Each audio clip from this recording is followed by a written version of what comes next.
Hey guys, welcome back to my channel. Now, Naledi, guys, as you guys know by now, she attended the Durban in July, and guess who she met?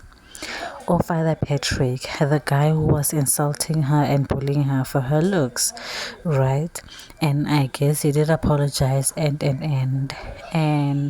when I saw this, I was like, I wonder if they spoke before this, right?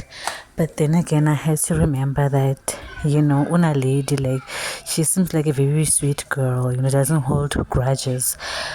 But if she forgave him, then I guess we are all cool.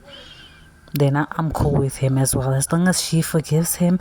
And I cannot post the original video, unfortunately, but basically she was saying when he came up to him to take pictures with her, she said, lo, yeah, bona lo, like, lo, you see this one, that's what it means, right? So please don't forget to like, comment and subscribe, and I'll see you in my next video.